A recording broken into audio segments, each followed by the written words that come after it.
Welcome to ERQ&A right here on Entrepreneur Revolt.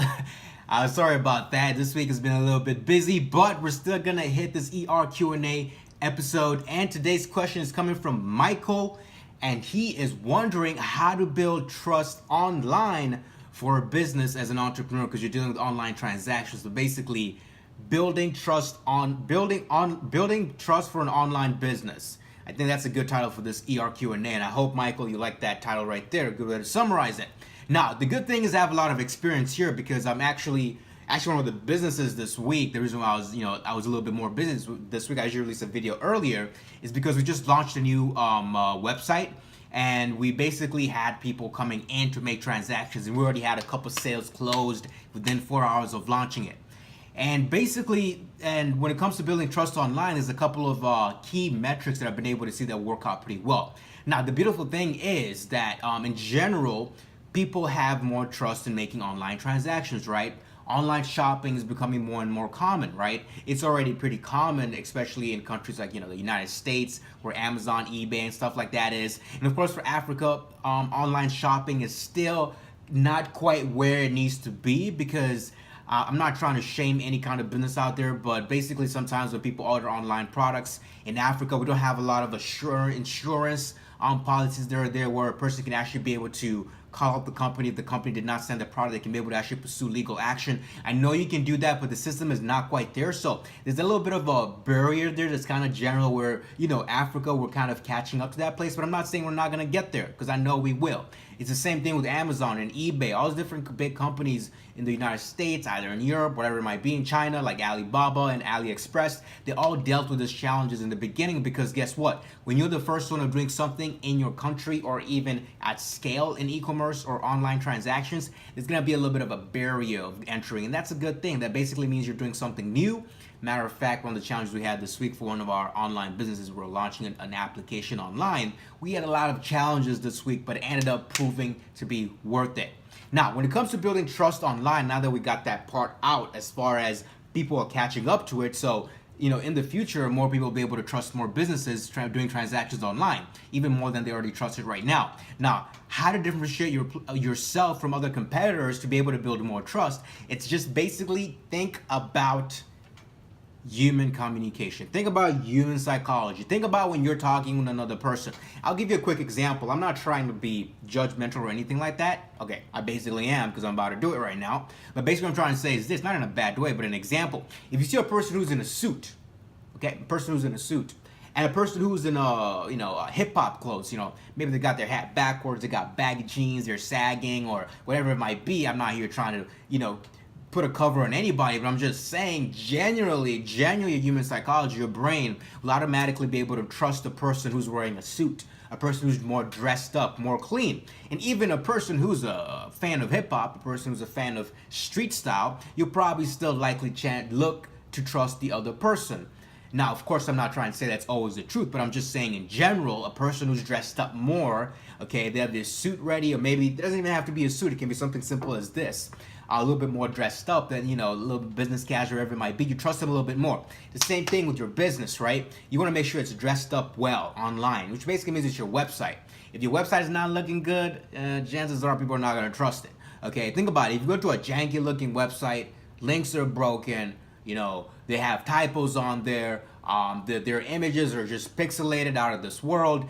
Are you gonna buy from them? Chances really not. Now, if you go to a website that looks nice and clean, the links are working, as in you see it's all nice and tucked, make sure the color scheme is good. You don't have to zoom in, look into the screen to be able to see what's going on. You can read it easily. All those different things are very key elements to building trust online. It's kind of like that first impression you have with the customer. As soon as they go on your site, they're like, damn, this looks clean. They're going to be like, yeah, let me read more. Because here's the thing, before a person even makes a transaction, they could actually stay on the website. And if your website looks nasty, they're gonna probably run away because it smells bad. Okay, they're not gonna smell it, but you know what I'm saying, right? If you walk into a store, physical store, and it smells bad, why would you want to buy from there, right? Probably like, well, I don't even know if that food in there is contaminated. You start making a lot of judgmental calls before they even actually get to your product. It's the same thing with online. You gotta dress up well, like you're ready for success.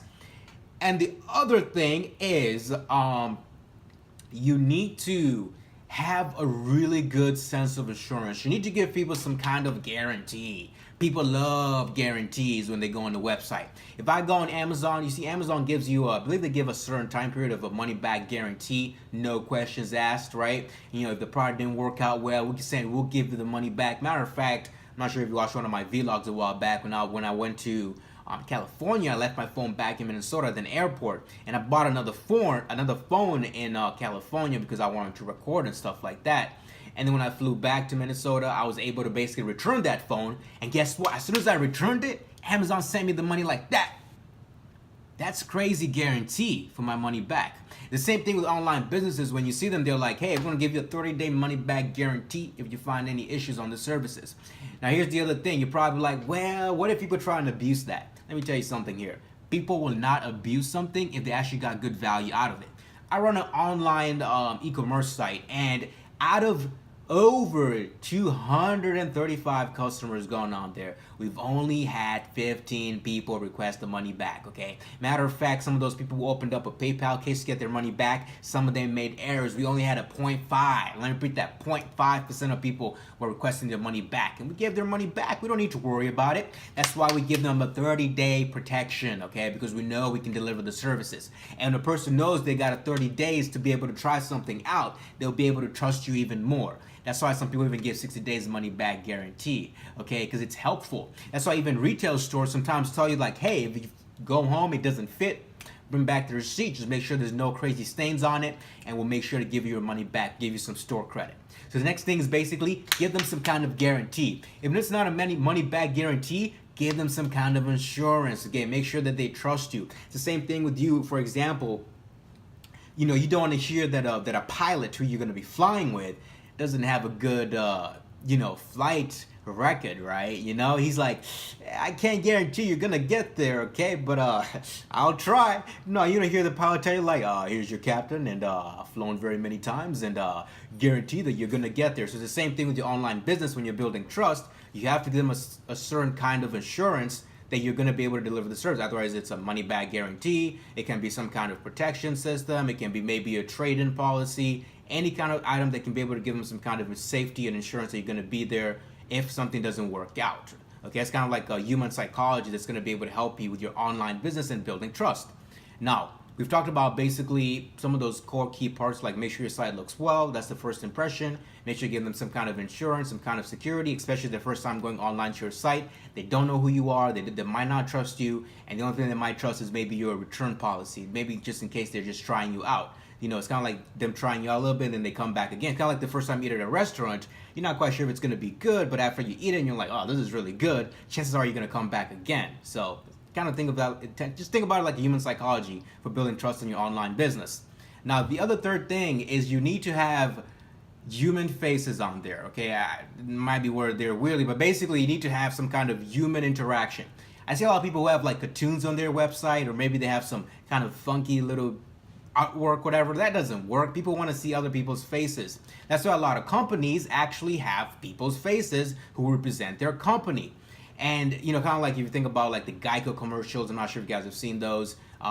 They do have that cartoon that they use, which works pretty well, but they usually do have faces and different things like that are able to help. And I'm not saying it's always guaranteed that you need to use human faces, but basically what I'm trying to say is if a human expression is showed on a website, a person who's smiling, they build a little bit more trust because it plays into their psychology. If they just go to a website, it's a cartoon, they might not really be able to quite interact with it as well. But if they're able to see a person's face, then that's able to help them, especially if they see your face like, oh, that's the founder of the company, or that's the manager, or that's who it is. That's why these days when you go to a lot of startup websites, they have like their entire staff team and their pictures, nice taken photos, and they kind of show who this is, what they do, and that builds a little bit more trust, a little bit more credibility. Basically means that, hey, there's a person on the other end who's actually doing the work, and this is what they're qualified about.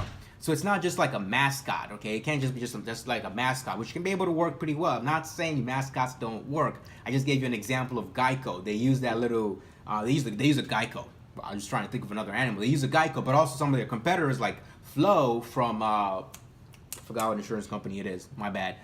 Progressive, how can I forget about Progressive? For Progressive, they use an actual person who represents the company. And you can see a lot more companies actually use people. compared to using cartoons, because people do work better. Like, let me just ask you this, for example. Who would you relate to more? Who would you be able to relate to more? A cartoon or a person? If the answer is a cartoon, and then I'm not sure if that's going to be the answer, but chances are it's going to be a human being. So if a human being is a person people can be able to relate to more, then you probably want to use a human being. And the reason why I'm saying this is because for our website, for the e-commerce, before we never had any kind of video, but we ended up hiring a professional person to record a video and tell them, explain about our business. Sales went up. It's a 30-second video on our landing page. It explains the business. The person who explains, a person, not a cartoon, not some animation like our competitors. We're actually using a person who's explaining the product. It helps your sales because they're able to be like, there's a person there. The person is smiling. The person is happy. Chances are I'm gonna be happy as well, right? It's kind of like those commercials. You see those commercials for like medicine or wherever it might be. They don't usually use a human. They don't usually use a mascot. They use a person who's like, oh, look at this person. They were in pain with the broken back, and now look at them smiling, jumping up and down. You're able to relate to them more. I know that's not really an example of an online business, but that's the type of marketing and advertising that's able to work. And you can be able to translate that to your online business. So basically, kind of wrap up a little bit here. We've talked about basically, being able to make sure that you have a website that's very clean. People can be able to read it, easy to understand. It's mobile friendly, all those good things. Because here's the thing. We have things we call bounce rates when it comes to website. Your website is not good. The landing page is not able to capture a person's attention in the first 20 seconds. They're going to leave. They're not even going to care about your brand. They're not even going to care about your product. They're not even going to care about your cool, unique mascot or marketing system. That's why the first impression is very important. Number two, you need to give them some kind of assurance, okay? Either it's a money-back guarantee, either it's you telling them like, hey, look, if you don't like this product, you can trade it in. You can tell them like, hey, look, we have a good insurance policy. Tell them like, hey, look, we've had over 30,000 customers and we've only refunded 5 of them. We have a crazy low refund rate. You don't have to tell them that, but basically show customer testimonials. That's another form of assurance that you're going to be able to deliver the services. It doesn't have to always be a money-back guarantee, but that one usually works pretty well. Especially if you're starting at the beginning, you don't have any kind of customer testimonials, right? And then number 3, you have to make sure that you have some kind of human interaction. You have to play some human psychology. And that basically means you need a human face on your company, okay? You can use a mascot. There's nothing wrong with using a mascot, but when people see something they can relate to more, emotions they can relate to more, they'll be able to interact with those emotions even more. So at the end of the day, it's basically for building trust in your online business, you gotta play with human psychology. And did you notice something? I did not tell you that you need to have the best, fantastic product in the world. You need to have the number one service in the world. I did not say any of that stuff because let me tell you something. You can have, I'm not trying to say you have a bad product, but there's some businesses who have really horrible products, but their marketing is so good, their website is so good that they're still able to outsell competitors who have better services. Why is that? Well, those three things right there. And guess what? If you're able to hit those 3 key things and you have a good service, you have a good product, you're going to be able to convert very well. You're able to build a brand and sustain that business. Okay, the product part is very important, but you got to make sure that you can be able to get some sales, right? You're going to be able to make sure people can actually stay on your website to see your product. You're going to make sure people are able to trust you and know who you are before you even get to closing the sale. Okay? Okay, so Michael, I hope that answered your question. I know this video is a little bit longer. And I hope that was it. There's other different things you can be able to do to build trust on the internet for your online business. But in general, at the end of the day, human psychology is your friend, okay? You need to probably go read, I recommend a book called How to Influence and Win Friends. That's a great book on how to be able to, I know it talks about how to win and influence friends, but it's basically human psychology. If you can be able to convince a friend to trust you, you can be able to convince a person online to trust you as well. Okay, so you want to make sure that you learn how to play with human psychology. You know, trust you. It's going to help you out on your online sales at the end of the day. Okay, thank you very much for watching. And also, Michael, thank you very much for sending a question. And also, I know there's another person who has a question in here. I'll answer your question next week. This week, I'm a little bit busy. Crunch time right now. I've got to go hit some other hustle. But we'll talk later and have a wonderful weekend. And peace to the out.